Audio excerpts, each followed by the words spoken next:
Ra'iisul Wasaaraha Xukuumadda Soomaaliya Maxamed Xuseen Rooble ayaa maanta xafiiskiisa ku qaabilay Wasiirka Arrimaha Dibadda ee dalka Kenya.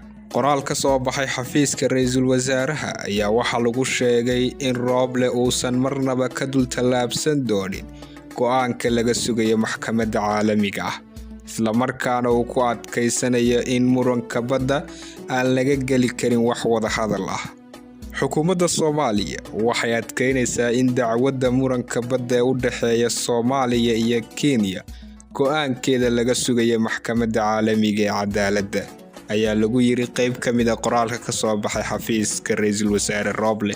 Sidoo kale waxaa qoraalka lagu sheegay in Ra'iisul Wasaaruhu uu kala hadlay Wasiirka Arrimaha Dibadda ee Kenya sare u qaadidda iyo xoojinta xiriirka diblumaasiyadeed ee u dhaxeeya labada dal ee deriska ah.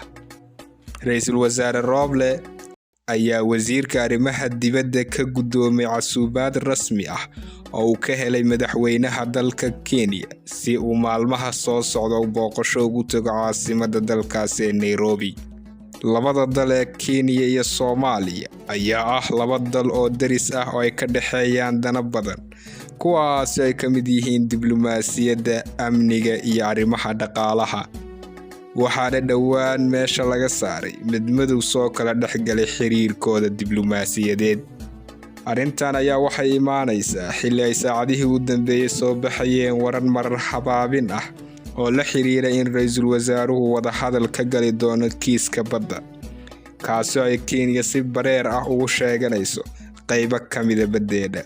Sida la rumaysan yahay, wararkaasi marar habaabinta ayaa waxa saacadihii ugu dambeeyay baahinayay kooxda xafiiska madaxweyne Farmaajo kadib wareegto ka soo baxday xafiiska madaxweynaha muddaxileedkiisu u dhammaaday, kaasi oo dhigayay in hay-adaha dowladda aysan geli karin heshiisyo siyaasadeed, mid amni iyo kuwa dhaqaale inta lagu guda jiro xilliga kala guurka, isla markaana laga qabanayo doorashooyinka dalka ee 2021.